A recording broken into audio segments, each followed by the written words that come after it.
traders. So today we are analyzing Nifty 50 on 2nd of July. तो इस month के लिए मैं पहला एनालिसिस कर रहा हूँ और आज के दिन अगर हम देखें तो जो निफ्टी 50 अपना ओपन होता है वो होता है 24,062 के लेवल पे ओपन होता है। उसके बाद एक रैली देता है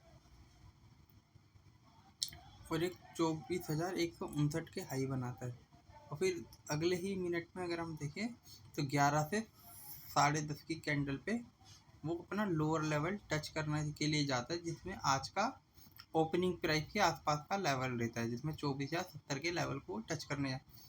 उसके बाद हल्का सा कंसोलिडेशन करने के बाद समवेयर अगर हम देखें तो 2:15 के आसपास एक तेजी आती है और मार्केट अपने हाई 24,200 के लेवल को टच करने जाता है और अपने हायर लेवल 24,170 के आसपास क्लोज होने की कोशिश में बंद होता है। तो आज के 24,170 के लेवल पे क्लोजिंग होती है। तो ऑलमोस्ट 100 पॉइंट की एक हमें रैली देखने को मिलती है आज के अंदर निफ्टी 50 के अंदर। और अगर मैं इसको डेली टाइम फ्रेम पे देखूं तो ये यहाँ पे हमको जो डेली टाइम फ्रेम पे देखने को एक तरीके से डबल बॉटम टाइप का पैटर्न बनता हुआ देखने को मिल रहा है। पहले ड्राइंग को क्लियर कर देता हूँ। अगर हम इसको देखें तो यहाँ पे एक डबल बॉटम बनता हुआ दिख रहा है। अब ये मार्केट यहाँ पे एक रैली के लिए जाता हुआ दिखने को मिलेगा। तो उम्मीद है कि हमें कुछ ही टाइम के अंदर 24,600 के लेवल आते हुए देखने को मिल सकते हैं। और अगर हम यहाँ पे भी देखें तो यहाँ पे भी एक छोटा डबल बॉटम बन चुका है। तो उम्मीद है कि 24,600 के लेवल हमें ऑलमोस्ट नेक्स्ट वीक आते हुए देखने को मिल सकते हैं।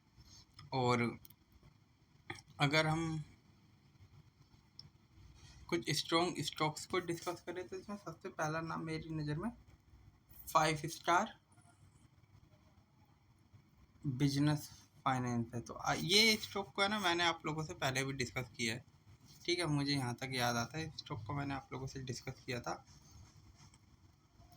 समवेयर इन कैंडल्स पे। अगर आप मेरे पुरानी वीडियो जाके देखें 18 जून को के आसपास मैंने डिस्कस किया था कि इसमें है ना ये इस लेवल के आसपास एक रेजिस्टेंस फेस करेगा। तो अब हमें देखना है कि ये रेजिस्टेंस को जैसे ही ब्रेकआउट करता है तो ये एक अच्छी खासी रैली दे सकता है। मतलब ये 600 तक के लेवल पे भी जा सकता है। तो इस स्टॉक को हमें रडार पे रखना चाहिए कि अगर हम इसी स्टॉक को देखें तो कुछ ही ट्रेडिंग सेशन के अंदर ऑलमोस्ट 30% तक की रैली दे चुका है। तो अब इस स्टॉक को हमें रडार पे रखना चाहिए। थोड़ा सा और रैली के इसमें चांसेस हैं कि ये अपना 600-650 तक जा सकता है। बट ये जो यहाँ पे रेजिस्टेंस देखने को मिल रहा है ना, इसका ब्रेकआउट ज़रूरी है। तो होप फॉर द बेस्ट। और हमें ये स्टॉक आने वाले टाइम पे 600-650 तक के लेवल पे जाता हुआ देखने को मिल सकता है। तो इस स्टॉक को अपने रडार पे रख सकते हैं। और अगर मैं आज के पिछले 3 ही ट्रेडिंग सेशंस को अगर मैं डिस्कस करूं तो 3% की तेज़ी, फिर 2% की और आज 5% की तेज़ी। तो इस स्टॉक में एक ह्यूज पोटेंशियल देखने को मिल रहा है। तो इस स्टॉक को आप रडार पे रख सकते हैं। इसके बाद अगर हम देखें तो जो नेक्स्ट स्टॉक मैं आप लोगों से डिस्कस करना चाहूँगा वो है जेंसर टेक्नोलॉजीज़। अगर हम जेंसर टेक्नोलॉजीज़ को चार्ट को देखें, ये स्टॉक है ना मतलब अपने लेवल से गिरते गिरते इस स्टॉक के जो हाई है ना वो देखिए यहाँ पे समवेयर 880 के थे, 880 950 के हाई थे। अब ये स्टॉक गिरते गिरते है ना यहाँ पे बॉटम आउट होने की कोशिश कर रहा है और उम्मीद है कि ये 481 के लेवल को ब्रेकआउट करके समवेयर आपको 550 तक के लेवल को टच करता हुआ देखने को मिल जाए। तो इस स्टॉक के अंदर एक अच्छा पोटेंशियल देखने को मिल रहा है।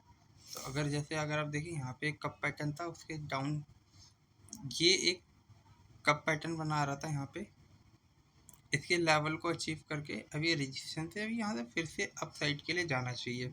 तब ये जो अप साइड है वो किस तरीके की होगी अब इसको देखते हैं। तो जिस तरीके का आज मुझे इसमें वॉल्यूम देखने को मिला है और इसके ऊपर एक ग्रीन कैंडल बनती है तो समझे थोड़े दिन में 8 518 520 तक के लेवल को टच कर सकता है। तो यहाँ से 5 से 10% की ओर तेज़ी आ सकती है। अगर आज की कैंडल पे अगर हम देखें, जो स्टॉक में 10% से ज़्यादा की तेज़ी थी, 482 की हाई तक गया था, और जो क्लोजिंग है वो 467 की है। और अगर हम देखें ओपनिंग प्राइस 429 का, तो 10% से ऊपर, मतलब 13 से 14% की अपसाइड के लिए गया था ये स्टॉक। तो इस स्टॉक को आप रडार पे रख सकते हैं।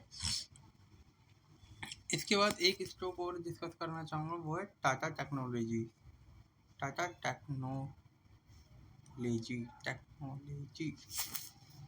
टेक्नोलॉजीज के अंदर अगर हम देखने चलें, तो ये स्टॉक है ना, में भी अच्छा खासा डिस्काउंट देखने को मिल रहा है। जब से लिस्टिंग हुई है तब से गिरे जा रहा है, और अभी हाल फिलहाल में अप्रैल के अंदर अपने लोअर लेवल इसने टच करे।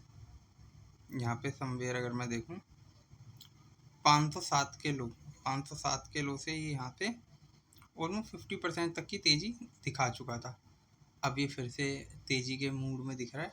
तो समवेयर इस वाली कैंडल पे अगर एक गिरावट आ सकती है 750 पे। अगर 750 के ऊपर निकलता है तो ये सब एक ग्रीनरी के साथ ये आपको 800 तक के लेवल पे जाता हुआ देखने को मिलता है। तो यहाँ से 10% की ओर तेज़ी हमें विटनेस होती हुई देखने को मिल सकती है। तो इस स्टॉक को मैं अपने हॉरिजॉन्टल लाइन वगैरह डाल के, ये इसका एक रेजिस्टेंस बन सकता है या एक इसका टारगेट मान लो, क्योंकि अब ये स्टॉक यहाँ से धीरे धीरे उसी लेवल को अचीव करने जा सकता है। तो आज के दिन जो इसके अंदर का वॉल्यूम था वो 4 मिलियन शेयर्स का था। स्टॉक 7 to 8% इंट्राडे के अंदर अब तक 729 तक के हाई लगाए हैं, और अपने हायर लेवल पे ही क्लोजिंग देने की कोशिश करी है 712 के। तो इस स्टॉक को भी आप रडार पे रख सकते हैं। इसके बाद जो नेक्स्ट स्टॉक मैं डिस्कस करना चाहूँगा वो एक्साइड इंडस्ट्री। एक्साइड इंडस्ट्री को है ना, मैंने वाकई में आप लोगों से थोड़े दिन पहले डिस्कस ही किया था। तो वो मेरे को याद आ रहा है कि मैंने एक्साइड आपसे डिस्कस किया था 4 जून को, 4 जून नहीं 24 जून या 25 जून के वीडियो पे, समवेयर इस वाले कैंडल पे, जिसमें इसने 5% की तेज़ी दी थी। तो मैंने आप लोगों से यही बोला होगा कि स्टॉक में धीरे धीरे बाइंग आ रही है, और ये स्टॉक आपको 450 तक जाता हुआ देखने को मिलता है। तो होप फॉर दी बेस्ट, ये 450 तक जा सकता है। यहाँ पे अच्छी खासी आपको बाइंग देखने को मिल रही है। ये स्टॉक अभी 340 से चलते चलते, अगर मैं आपको यहाँ पे दिखाऊं, इस लेवल से ये स्टॉक 23 से 24% तक चला गया। तो यहाँ से 5% की और अपसाइड मानते हैं, और ये स्टॉक 450 तक जा सकता है। तो एक्साइड इंडस्ट्रीज के ऊपर भी जा सकती है। ये जैसे ही ब्रेकआउट करेगा तो ये यहाँ पे भी आ सकता है 610 के लिए। तो होप फॉर दी बेस्ट, और ये अपना टारगेट आना चाहिए। इसके बाद जो नेक्स्ट स्टॉक मैं आप लोगों से डिस्कस करना चाहूँगा ना, उसका नाम है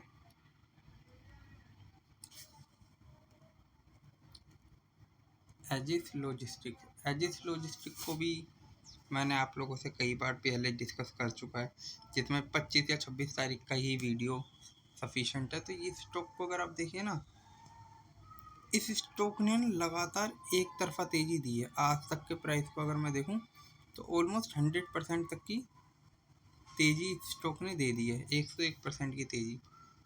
ठीक है, लगातार बड़े बड़े वॉल्यूम के साथ इसमें बाइंग आई है। ठीक है, इस स्टॉक में अच्छी खासी बाइंग आई है, हर वॉल्यूम के साथ, बड़े वॉल्यूम के साथ। तो इस स्टॉक से तो मैं तो आप लोगों को बोलूँगा थोड़ा सा अवॉइड रहें। कल तक स्टॉक 700 के लेवल पर ट्रेड कर रहा था। अगर हम ज़्यादा दूर नहीं जाते हैं तो ये समवेयर, ये 15 मई 18 मई की कैंडल पे जो इसके लोज हैं वो 650 के आसपास के हैं। अब ये स्टॉक 1300 तक चला गया, लगातार रैली दे रहा है। तो ये फिर गिरते भी स्टॉक वैसे ही हैं। तो इन स्टॉक से थोड़ा दूर रहिएगा, थोड़े से रिस्की हो सकते हैं। ठीक है, क्योंकि इन्वेस्टर्स को बचाना भी हमारा ही काम है। ठीक है, अच्छे स्टॉक तो फाइंड करने हमारे लिए ज़रूरी हैं, बट हमें किन स्टॉक को अवॉइड करना है वो ज़्यादा इम्पोर्टेंट है। आपको नए स्टॉक तो मिल जाएंगे, बस नया कैपिटल लाने में बहुत ज़्यादा टाइम लगेगा। तो इस चीज़ को ध्यान रखिएगा। इसके बाद एक और स्टॉक लास्ट है, फ्यूज़न फाइनेंस। तो आज की अगर मैं वीडियो में देखूँ ना, तो जो भी स्टॉक ये देखिए यहाँ पे एक रेजिस्टेंस फेस कर रहा है, जो भी 219 220 के लेवल से इसमें फिर से गिरावट आ सकती है। और अगर ये ब्रेकआउट देने में सक्सेसफुल हुआ तो ये स्टॉक आपको 300 तक के लेवल पे जाता हुआ देखने को मिल सकता है। तो इस स्टॉक को भी आप अपने रडार पे रख सकते हैं, क्योंकि इस स्टॉक ने काफ़ी बार ट्राई किया है ये इस लेवल पे जाने का। तो जैसे कि मैं आपको दिखा सकता हूँ, ये एक बार ही ट्राई किया, गिर गया, फिर दूसरी बार ट्राई किया, फिर तीसरी बार, फिर चौथी बार, फिर पाँचवीं बार। भी अगर ब्रेकआउट करता है तो ये स्टॉक अच्छा खासा 300 तक के लेवल के लिए जा सकता है। तो इस फ्यूजन फाइनेंस को अपने रडार पर रखिएगा। तो गाइस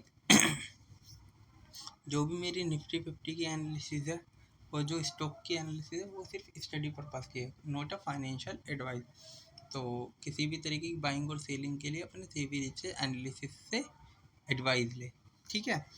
और एक इम्पोर्टेंट चीज़, अगर मैं आज के दिन के कुछ स्टॉक्स को एनालाइज करूं, तो जो फाइनेंस रिलेटेड स्टॉक है ना, जो पैसे को लैंड करना पसंद करते हैं और इंटरेस्ट पे इनकम करते हैं, तो फाइनेंशियल सेक्टर में एक बाइंगनेस देखने को मिल रही है। आईटी के अंदर एक बाइंग आ रही है। तो इस चीज़ को हमें रडार पे रखना चाहिए और कैपिटल मार्केट को थोड़ा एनालाइज करना चाहिए। तो गाइस, और अगर आपके पास किसी भी तरीके की क्वेरी है, किसी भी तरीके का स्टॉक को एनालाइज करवाना चाहते हैं, तो आप कमेंट बॉक्स में कमेंट करें, मैं ज़रूर उसका आंसर करूँगा। Thank you. Okay, bye.